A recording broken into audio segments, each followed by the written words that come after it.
Welcome to New Zealand。羅托魯亞係新西蘭5大地熱區，咁喺呢一度會見到四周圍都係被白色嘅煙籠罩住，而呢啲白色嘅煙呢，就係喺地孔度冒出嚟嘅。咁而喺我身後邊就有一個間歇泉當泉水儲夠嘅時候，就會由地孔噴出嚟，去到半空中咁高㗎。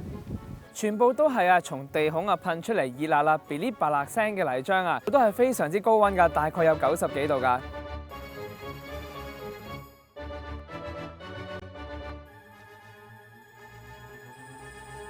自1878年羅托魯亞已經吸引世界數以百萬計嘅遊客嚟到呢一度浸溫泉，目的就係想體驗一下有治療功效嘅溫泉。由於呢一度位處於板塊活躍嘅地帶，所以離遠已經聞到好大陣嘅硫磺味估唔到嚟到新西蘭都一樣可以浸到溫泉好舒服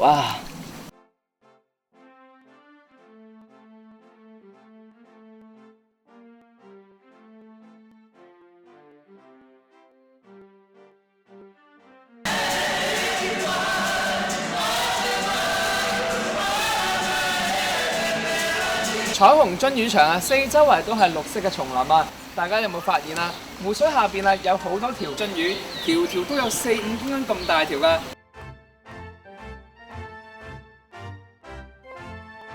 奇異鳥係新西蘭嘅國鳥，咁而呢一種雀仔並唔係因為佢嘅英文譯音叫做 kiwi， 而係因為呢一種嘅雀仔嘅行蹤係非常之神秘，日頭大部分嘅時間都係用嚟瞓覺，而夜晚先至會出嚟活動㗎。咁而呢一隻就係奇異鳥嘅標本啦，大家可以見到佢哋嘅嘴係非常之長㗎。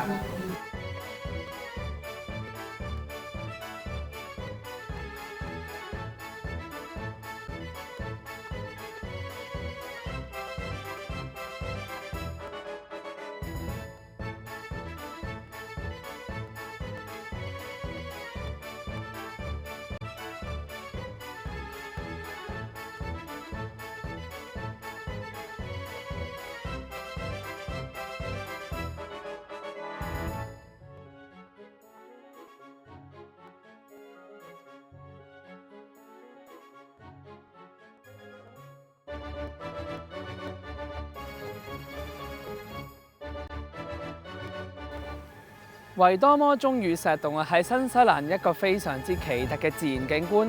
咁而呢一個鐘乳石洞面積係非常之大㗎，3000幾萬年前已經開始形成㗎啦。咁而石洞入邊嘅石灰岩就叫做Marine Limestone啦。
鮑德溫街係全世界最斜嘅街道，已經列入為世界健力士紀錄，總長度有350米，而佢斜嘅程度有幾斜呢？大概係行3米就會有1米嘅斜度。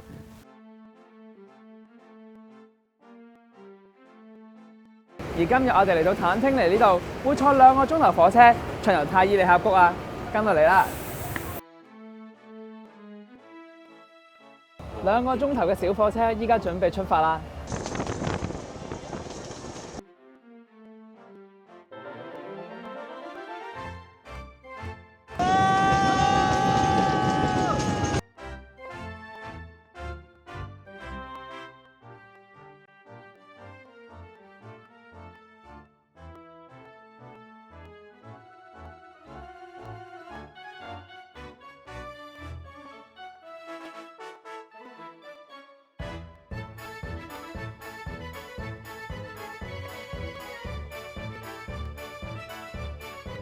呢個纜車嘅斜度啊有37.1度啊，係世界上其中一個最斜嘅纜車嚟㗎。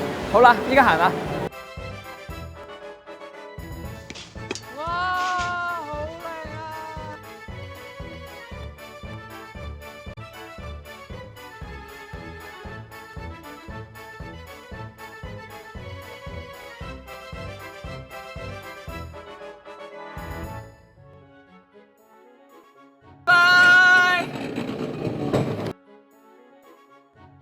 短短30分鐘嘅機程啊，由陸地去到山頂，再由山頂翻返嚟陸地啊，成個過程啊，欣賞嘅所有風景啊，都係非筆墨可以形容咁靚㗎。所以嚟到新西蘭一定要試下直升機嘅呢一個體驗啊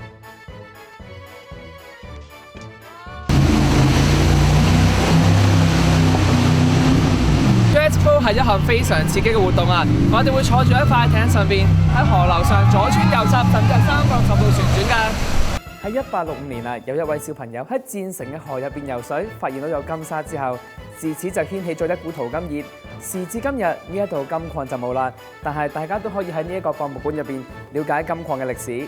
呢個博物館展出嘅展品啊，全部都係1比1以前礦金工人用過嘅工具。黃金令人致富啊，亦有啲人因為黃金而過住流浪異鄉嘅生活。新西蘭最適合就係玩戶外活動，喺芸芸嘅戶外活動當中，最驚、最緊張、最刺激嘅，一定要數到 Bungee Jump 啦！夠唔夠膽做呢一位勇士，就由翻俾你自己決定啦。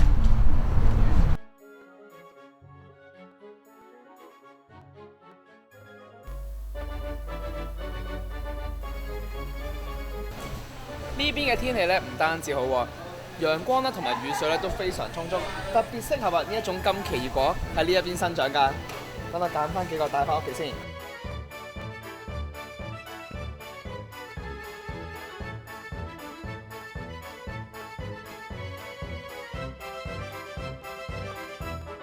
峽灣國家公園啊，佔地125公頃啊。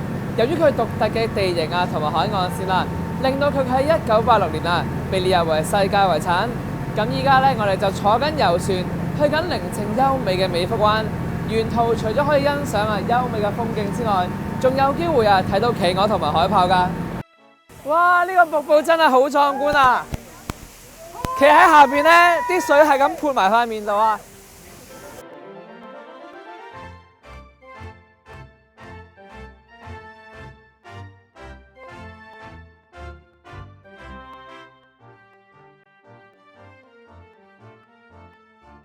呢度嘅海鮮咧，都係一定唔可以錯過㗎。睇下呢一個海鮮拼盤，又有龍蝦，又有青口，真係好豐富啊！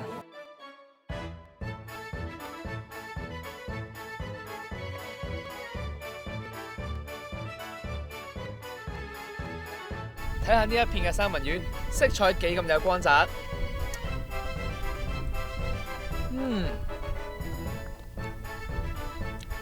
三文魚嘅魚脂非常之香啊！我從來都未食過咧咁新鮮嘅三文魚㗎。